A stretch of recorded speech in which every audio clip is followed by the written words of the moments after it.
இறால் தொக்கு செய்கிறதுக்காக நான் 1 ஸ்பூன் நல்லெண்ணெய் சேர்த்துருக்கேன். அதில் ஒரு ஸ்பூன் தனியா, 1 ஸ்பூன் மிளகு, 1 ஸ்பூன் ஜீரகம், 3 பட்டை வத்தல், அப்புறம் வெங்காயம், சின்ன வெங்காயம், பூண்டு ஒரு 10 பல்.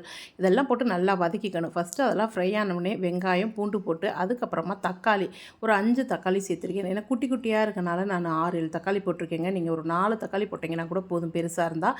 அதையும் வதக்கிட்டு அது கூடவே கருவேப்பிலை கொஞ்சம் ஒரு கொத்து. இது வந்து ரொம்ப நல்லா வதங்கணும்னு இல்லை. ஏன்னா அரைச்சி நம்ம திரும்ப கொதிக்க விட தான் போகிறோம்.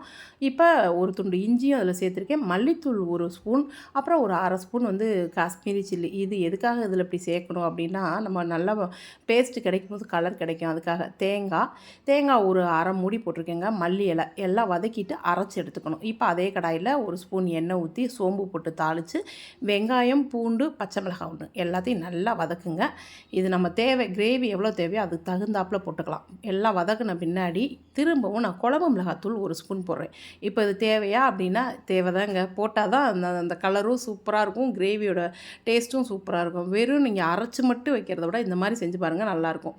கருவேப்பிலை ஒரு கொத்து போட்டு அரைச்ச விழுதையை சேர்த்து தேவையான தண்ணி ஊற்றி கொதிக்க விடுங்க. மூடி போட்டு கொதிக்க விடுங்க. நல்லா கொதித்து எண்ணெய் பிரிஞ்சு வந்ததுக்கப்புறமா க்ளீன் பண்ணி வச்சுருக்க இறால் சேர்த்துக்கங்க. இது வந்து ரொம்ப வேகக்கூடாது. அதனால தான் கிரேவி ஃபஸ்ட்டு ரெடி பண்ணிவிட்டு இறால் சேர்க்குறோம்.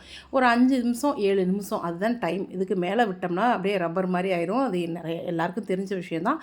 அதனால் அந்தளவுக்கு மட்டும் கொதிக்க விடுங்க. நல்லா எண்ணெய் பிரிஞ்சு இறாலும் வெந்து வந்துடும். லாஸ்ட்டாக மல்லி இலை தூவி இறக்குனீங்கன்னா சூப்பராக இருக்கும் கிரேவி. இது வந்து நீங்கள் வந்து ரைஸ்க்கும் வச்சுக்கலாம், சப்பாத்தி, நான், அந்த பரோட்டா இந்த மாதிரி ஐட்டத்துக்கும் வச்சுக்கலாம்.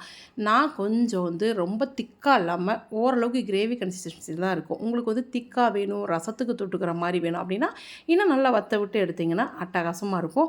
லாஸ்ட்டாக வேணும்னா பெப்பர் கொஞ்சம் சேர்த்துக்கங்க. கலரும் சரி, காரமும் சரி சரியாக இருக்கும். நீங்கள் அப்படியே வந்து சாதத்தில் பிசைஞ்சு சாப்பிட்டா அட்டகாசமான டேஸ்ட்டில் இருக்குங்க. ட்ரை பண்ணி பார்த்துட்டு எப்படி இருக்குதுன்னு சொல்லுங்கள்.